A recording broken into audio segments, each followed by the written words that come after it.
மதிமுகம் செய்திகள். இன்றைய முக்கிய நிகழ்வுகளை பார்ப்பதற்கு முன்பாக தலைப்புச் செய்திகளை பார்க்கலாம். கலை இலக்கிய விருதுகளில் அரசியல் தலையீடு, நூலகங்களை கோவிலாக எழுப்புவோம் என முதலமைச்சர் மு.க.ஸ்டாலின் பேச்சு. வாக்காளர் பட்டியலில் பெயர் சேர்க்கை இன்று கடைசி நாள். பிப்ரவரி 17ஆம் தேதி இறுதி வாக்காளர் பட்டியல் வெளியிடப்படும் என அறிவிப்பு. கரூர் கூட்ட நெரிசல் தொடர்பான வழக்கு சிபிஐ விசாரணைக்காக இன்று மாலை விஜய் டெல்லி பயணம். தை அமாவாசையொட்டி நீர்நிலைகளில் குவிந்த மக்கள் புனித நீராடி முன்னோர்களுக்கு திதி கொடுத்தனர். கலை இலக்கிய விருதுகளில் கூட அரசியல் தலையீடு உள்ளதாக முதலமைச்சர் மு.க.ஸ்டாலின் வருத்தம் தெரிவித்துள்ளார். சென்னை சேப்பாக்கம் கலைவாணர் அரங்கத்தில் நடைபெற்று வரும் சென்னை பன்னாட்டு புத்தக திருவிழா நிறைவு விழாவில் முதலமைச்சர் மு.க.ஸ்டாலின் கலந்து கொண்டு மொழிபெயர்ப்பு நூல்களை வெளியிட்டார். அப்போது வெளிநாடுகளில் இருந்து பங்கேற்ற பிரதிநிதிகளுடன் முதலமைச்சர் குழு புகைப்படம் எடுத்துக்கொண்டார். நிகழ்ச்சியில் பேசிய முதலமைச்சர் வாசிப்பு மூலமாக அடுத்த தலைமுறைக்கு அறிவுத்தை பரவ வேண்டும் என முன்னெடுப்புகளை எடுத்து வருவதாக கூறினார். தமிழ்நாட்டை பண்படுத்தியது திராவிட இயக்கம் என குறிப்பிட்ட அவர் தமிழ்நாட்டில் அனைத்து மாவட்டங்களிலும் புத்தக திருவிழாவை நடத்தி வருவதாக தெரிவித்தார். அன்பு அறிவை பகிர்ந்து கொள்ள சிறந்த மாநிலம் தமிழ்நாடு என்றும் கலை இலக்கிய விருதுகளில் கூட அரசியல் தலையீடு உள்ளதாக முதலமைச்சர் வேதனை தெரிவித்தார். அப்படின்னா இந்த பன்னாட்டு திருவிழாவோட மைய நோக்கம் என்னன்னு சிலர் நினைத்து கொண்டிருக்கலாம். அவர்களுக்கு நான் சொல்லிக்கொள்ள விரும்புவது, இந்த புத்தக திருவிழாவில் மொழிபெயர்ப்புகள், பதிப்புற பரிமாற்றம் ஆகியவற்றில் மிகுந்த முக்கியத்துவம் செலுத்தி இருக்கிறோம். அது எவ்வளவு அவசியம் என்பதற்கு இங்க வந்திருக்கக்கூடிய பானு முஸ்டாக்காவுடைய வெற்றிய ஒரு சிறந்த எடுத்துக்காட்டாக அமைந்திருக்கிறது. ஆங்கிலத்தில் மொழிபெயர்க்கப்பட்டதால்தான் அவருடைய ஹார்ட் லேம்ப் மூலம் தென்னிந்திய பெண்களுடைய வாழ்வுரிமை வாழ்க்கையும் உலக அளவில் கவனம் பெற்றிருக்கிறது. நம்ம திராவிட மாட மொழி குடும்பத்தை சார்ந்த சிறுபான்மை சமூகத்தை சார்ந்த பிற்போக்குத்தனங்களை எதிர்க்கிற சமூக நீதி பார்வை கொண்ட ஒரு பெண் எழுத்தாளர் வருகையால நம்முடைய புத்தக திருவிழா இன்றைக்கு மிகுந்த சிறப்படைந்திருக்கிறது. தமிழ்நாட்டில் வாக்காளர் பட்டியலில் பெயர் சேர்ப்பு, நீக்கம், முகவரி மாற்றம் உள்ளிட்ட திருத்த பணிகளுக்கு விண்ணப்பம் அளிப்பதற்கான அவகாசம் இன்றுடன் நிறைவடைகிறது. தமிழ்நாட்டில் வாக்காளர் பட்டியல் சிறப்பு தீவிர திருத்த பணிகள் நடைபெற்று வருகின்றன. எஸ்ஐஆர் கணக்கெடுப்பு பணி கடந்த நவம்பர் 4 முதல் டிசம்பர் 14ஆம் தேதி வரை நடைபெற்று வந்த நிலையில் கடந்த டிசம்பர் 19ஆம் தேதி வரை வாக்காளர் பட்டியல் வெளியிடப்பட்டது. அதன்படி தமிழகத்தில் 5.43 கோடி வாக்காளர்கள் உள்ளனர். 97.37 லட்சம் பேர் நீக்கப்பட்டனர். அதில் உயிரிழந்தவர்கள், முகவரி மாறியவர்கள் உள்பட 97 லட்சம் வாக்காளர்களின் பெயர்கள் நீக்கப்பட்டன. இதில் இறந்தவர்கள் மட்டும் 26.94 லட்சம் பேர், முகவரியில் இல்லாதவர்கள் 66.44 லட்சம் பேர், ஒன்றுக்கும் மேற்பட்ட இடங்களில் வாக்குரிமை உள்ளவர்கள் 3.98 லட்சம் பேர் நீக்கப்பட்டுள்ளனர். அதனைத் தொடர்ந்து வாக்காளர் பட்டியலில் பெயர் சேர்ப்பு, நீக்கம் உள்ளிட்டவை தொடர்பாக விண்ணப்பிக்க ஜனவரி 18ஆம் தேதி வரை தேர்தல் ஆணையம் அவகாசம் அளித்திருந்தது. இந்நிலையில் வரைவு வாக்காளர் பட்டியலில் இடம்பெறாதவர்கள் தங்களது பெயரை வாக்காளர் பட்டியலில் சேர்க்க இன்று கடைசி நாள் என அறிவிக்கப்பட்டுள்ளது. இதன்படி தமிழ்நாட்டில் வாக்காளர் பட்டியலில் பெயர் சேர்ப்பு, நீக்கம், முகவரி மாற்றம் உள்ளிட்ட திருத்த பணிகளுக்கு விண்ணப்பம் அளிப்பதற்கான அவகாசம் இன்றுடன் நிறைவடைகின்றன. முன்னதாக கடந்த டிசம்பர் 19ஆம் தேதி வெளியான வரைவு வாக்காளர் பட்டியலின்படி 97.37 லட்சம் வாக்காளர்கள் நீக்கப்பட்ட நிலையில் இதுவரை 12.80 லட்சம் பேர் மட்டுமே விண்ணப்பித்துள்ளனர். வாக்காளர்கள் அளிக்கும் படிவங்கள் சரிபார்க்கப்பட்டு பிப்ரவரி 17ஆம் தேதி இறுதி வாக்காளர் பட்டியல் வெளியாகும் என்று அறிவிக்கப்பட்டுள்ளது. கரூர் கூட்ட நெரிசலில் 41 பேர் உயிரிழந்த வழக்கில் சிபிஐ விசாரணைக்காக தவிக தலைவர் விஜய் இன்று மாலை டெல்லி செல்கிறார். கரூர் கூட்ட நெரிசலில் சிக்கி 41 பேர் உயிரிழந்த சம்பவம் தொடர்பாக சிபிஐ அதிகாரிகள் விசாரணை நடத்தி வருகின்றார்கள். கடந்த மாதம் தவிக பொதுச் செயலாளர் புசி ஆனந்த், ஆதவ் அர்ஜுனா, நிர்மல்குமார், கரூர் மாவட்ட செயலாளர் மதியழகன் ஆகியோரிடம் விசாரணை நடத்தினார்கள். இந்நிலையில் கரூரில் 41 பேர் பலியான சம்பவம் தொடர்பாக தவிக தலைவர் விஜயிடம் விசாரணை நடத்த சிபிஐ அதிகாரிகள் முடிவு செய்தனர். இதற்காக அவருக்கு சம்மன் அனுப்பினார்கள். அதில் 12ஆம் தேதி டெல்லியில் உள்ள சிபிஐ அலுவலகத்தில் நேரில் ஆஜராக வேண்டும் என்று குறிப்பிடப்பட்டிருந்தது. இதனை அடுத்து தவிக தலைவர் டெல்லியில் உள்ள சிபிஐ அலுவலகத்தில் விசாரணைக்கு ஆஜரானார். இதனைத் தொடர்ந்து சிபிஐ அதிகாரிகள் நடத்திய முதல்கட்ட விசாரணை முடிந்த நிலையில் அவர் சென்னை திரும்பினார். அவர் அடுத்த கட்ட விசாரணைக்காக பொங்கல் பண்டிகை முடிந்த பிறகு நாளை டெல்லியில் மீண்டும் ஆஜராகுமாறு சிபிஐ சம்மன் அனுப்பியிருந்தது. இந்நிலையில் சிபிஐ விசாரணைக்காக 2வது முறையாக தவிக தலைவர் விஜய் இன்று மாலை டெல்லி செல்ல உள்ளதாக தகவல்கள் வெளியாகியுள்ளது. தை அமாவாசையொட்டி ஆயிரக்கணக்கான பக்தர்கள் நீர்நிலைகளில் புனித நீராடி முன்னோர்களுக்கு திதி கொடுத்து வருகின்றனர். ஆடி அமாவாசை, தை அமாவாசை மற்றும் மகாலயா அமாவாசை நாட்களில் பல்லாயிரக்கணக்கான பக்தர்கள் அக்னி தீர்த்த கடலில் புனித நீராடி முன்னோர்களுக்கு திதி கொடுப்பது வழக்கமாக உள்ளது. இன்று தை அமாவாசையை முன்னிட்டு அக்னி தீர்த்த கடலில் ஆயிரக்கணக்கான மக்கள் புனித நீராடி முன்னோர்களுக்கு திதி கொடுத்து வருகின்றனர். அதிகாலையில் அவர்கள் அக்னி தீர்த்த கடலில் புனித நீராடினர். தொடர்ந்து கடற்கரை உள்ளிட்ட பகுதிகளில் மணற்பரப்பில் அமர்ந்து முன்னோர்களுக்கு திதி மற்றும் தர்ப்பணம் கொடுத்து வழிபட்டு வருகின்றனர். தை அமாவாசையொட்டி ஒரே நாளில் ஆயிரக்கணக்கான பக்தர்கள் ராமேஸ்வரம் வந்துள்ளதால் போலீசார் பாதுகாப்பு பணியில் ஈடுபட்டுள்ளனர். தை அமாவாசையை முன்னிட்டு ராமநாத சுவாமி கோவில் அதிகாலை 4 மணிக்கு நடை திறக்கப்பட்டு பூஜைகள் நடைபெற்று வருகிறது. பொங்கல் தொகுப்பு பெறாமல் விடுபட்டோருக்கு ஜனவரி 20ஆம் தேதி வழங்கப்படும் என்று தெரிவிக்கப்பட்டுள்ளது. பொங்கல் திருநாளையொட்டி அரிசி குடும்ப அட்டைதாரர்களுக்கும் இலங்கை தமிழர் மறுவாழ்வு முகாம்களில் வசிக்கும் குடும்பங்களுக்கு பொங்கல் பரிசு தொகுப்பாக 1 கிலோ பச்சரிசி, 1 கிலோ சர்க்கரை, 1 முழு நீல கரும்பு, வேஷ்டி, சேலை ஆகியவற்றுடன் சேர்த்து ரொக்க பரிசாக 3000 ரூபாய் வழங்கப்பட்டது.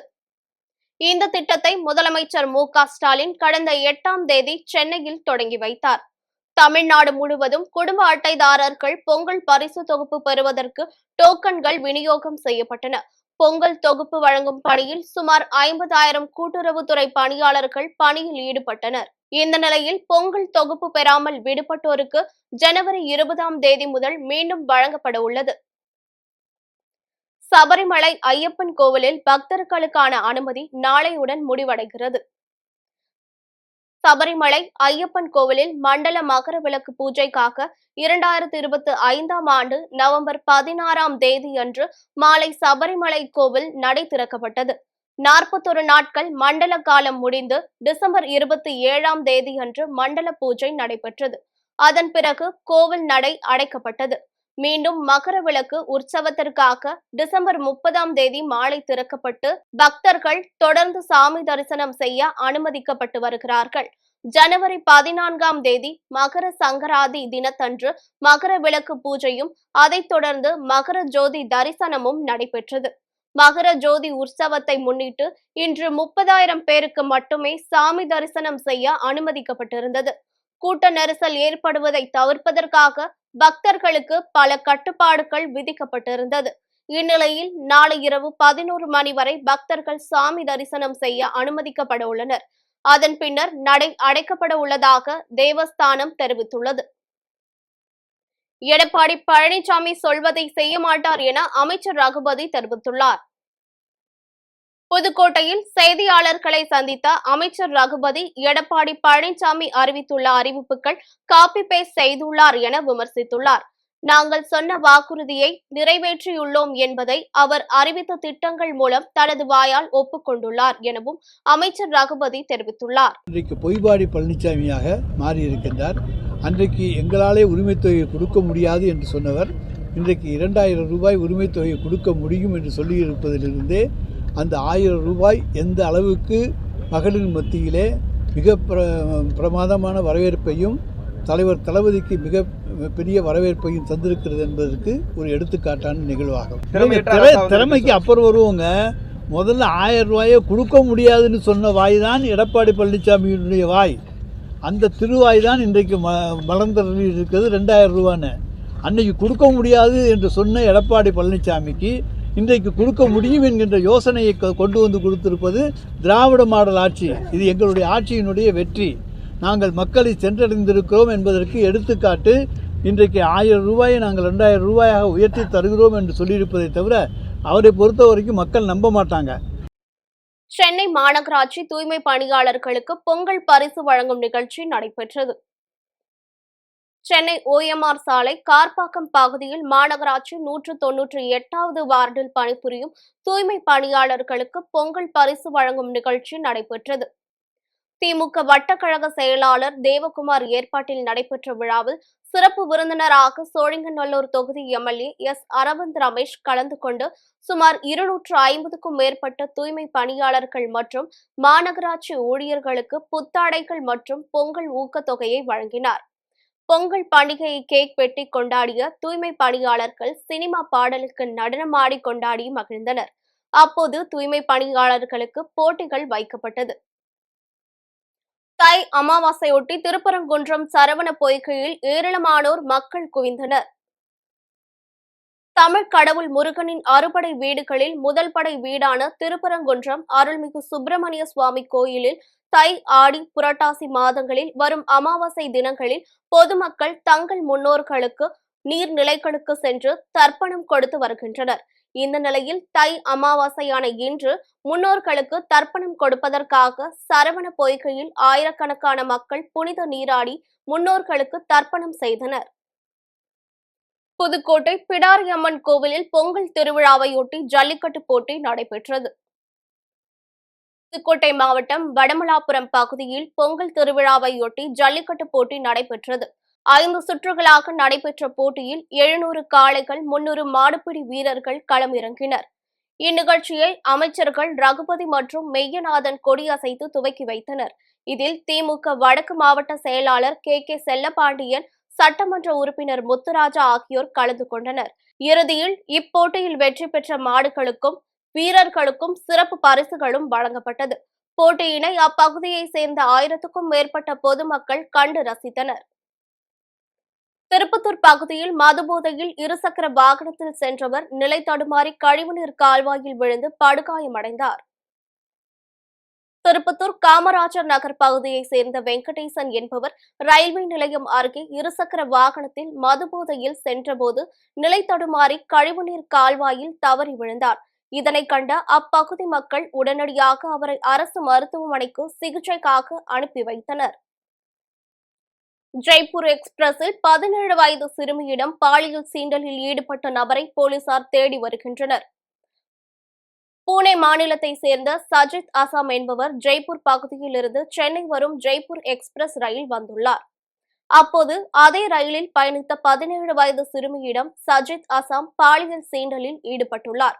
இதனை அறிந்த உறவினர் மற்றும் பயணிகள் அவருக்கு தர்ம அடி கொடுத்தனர். மேலும் இதுகுறித்து சேவகாரம் ரயில்வே காவல் நிலையத்துக்கு தகவல் தெரிவித்த நிலையில் போலீசார் வருவதை அறிந்த சகித் அஜாம் ரயிலிலிருந்து தப்பி ஓடினார். இதுகுறித்து போலீசார் வழக்கு பதிவு செய்து தப்பி ஓடிய நபரை தேடி வருகின்றனர். இது தொடர்பான வீடியோ தற்போது சமூக வலைதளங்களில் வேகமாக பரவி வருகிறது. திருப்பூர் பகுதியில் கோழிக்கறி விலை உயர்ந்துள்ளதால் மீன் வாங்க மக்கள் குவிந்துள்ளனர். விவசாயிகள் கறிக்கோழி வளர்க்க கிலோவுக்கு 20 ரூபாய் கூலி வழங்க கோரி ஜனவரி 1ஆம் தேதி முதல் கால வரையறையற்ற உற்பத்தி நிறுத்த போராட்டத்தில் ஈடுபட்டு வருகின்றனர். இதனால் கறிக்கோழி தட்டுப்பாடு ஏற்பட்டு 1 கிலோ கோழி இறைச்சி 360 ரூபாய் வரை விற்பனையாகி வருகிறது. வரலாறு காணாத இந்த விலை உயர்வு காரணமாக கோழி இறைச்சி கடைகளில் கூட்டம் குறைந்து காணப்படுவதுடன் மீன் சந்தையில் கூட்டம் அதிகரித்து காணப்படுகிறது. தை அமாவாசை என்பதால் விற்பனை குறைவாக இருக்கும் என மீன் விலை குறைந்து காணப்பட்ட நிலையிலும் சிக்கன் விலை உயர்வு காரணமாக பெரும்பாலான பொதுமக்கள் மீன் வாங்க ஆர்வம் காட்டியதால் கூட்டம் அதிகரித்து காணப்படுகிறது. அலங்காநல்லூர் ஜல்லிக்கட்டில் 63 பேர் காயமடைந்து மருத்துவமனையில் அனுமதிக்கப்பட்டுள்ளனர். அலங்காநல்லூர் ஜல்லிக்கட்டு போட்டியில் 63 பேர் காயமடைந்த நிலையில் 23 பேர் மேல் சிகிச்சைக்காக அனுமதிக்கப்பட்டுள்ளனர். மாடுபிடி வீரர்கள் 17 பேர், மாட்டின் உரிமையாளர்கள் 20 பேர், 4 காவலர்கள், தீயணைப்பு வீரர் ஒருவர் மற்றும் பார்வையாளர்கள் 21 பேர் காயமடைந்தனர். காவலர்கள் மணிகண்டன், சிவபாலன் மற்றும் தீயணைப்பு வீரர் ராஜேந்திரன் மூவரும் மேல் சிகிச்சைக்காக மதுரை ராஜாஜி மருத்துவமனையில் அனுமதிக்கப்பட்டுள்ளனர். அணுசக்தி நாடுகளான இந்தியா பாகிஸ்தான் சண்டையை நிறுத்தினேன் என 80வது முறையாக ட்ரம்ப் கூறியுள்ளார். இந்தியா பாகிஸ்தான் இடையேயான போரை வர்த்தகத்தை காரணம் காட்டி நிறுத்தியதாக அமெரிக்க அதிபர் ட்ரம்ப் கூறி வருகிறார். ஆனால் அவருடைய பேச்சை இந்தியா திட்டவட்டமாக மறுத்து வருகிறது. அந்த வகையில் வெள்ளை மாளிகையில் பாகிஸ்தான் பிரதமர் ஷெபாஸ் ஷெரீப் உடனான சந்திப்பின் போது ட்ரம்ப் இதனை மீண்டும் வலியுறுத்தினார். அப்போது அதிபராக பதவியேற்ற பின்னர் இந்தியா பாகிஸ்தான் உள்பட 8 போர்களை நிறுத்தியுள்ளதாக பேசினார். அதாவது கடந்த ஒரு ஆண்டில் 8 அமைதி போர்கள் மட்டுமின்றி காசா போரை நிறுத்தி மத்திய கிழக்கு ஆசிய பிராந்தியத்தில் அமைதியை நிலைநாட்டினேன் எனவும், மேலும் அணுசக்தி நாடுகளான இந்தியா பாகிஸ்தான் சண்டையை நிறுத்தினேன் எனவும் தெரிவித்தார். மீண்டும் தலைப்புச் செய்திகள். கலை இலக்கிய விருதுகளில் அரசியல் தலையீடு, நூலகங்களை கோவிலாக எழுப்புவோம் என முதலமைச்சர் மு.க. ஸ்டாலின் பேச்சு. வாக்காளர் பட்டியலில் பெயர் சேர்க்கை இன்று கடைசி நாள். பிப்ரவரி 17ஆம் தேதி இறுதி வாக்காளர் பட்டியல் வெளியிடப்படும் என அறிவிப்பு. கரூர் கூட்ட நெரிசல் தொடர்பான வழக்கு சிபிஐ விசாரணைக்காக இன்று மாலை விஜய் டெல்லி பயணம். தை அமாவாசையொட்டி நீர்நிலைகளில் குவிந்த மக்கள் புனித நீராடி முன்னோர்களுக்கு திதி கொடுத்தனர். இத்துடன் செய்திகள் நிறைவடைந்தன. மீண்டும் செய்திகள் இரவு 8 மணிக்கு. மேலும் செய்திகளை தெரிந்து கொள்ள மதிமுகம் பிரைம் யூடியூப் தளத்தில் இணைந்திருங்கள்.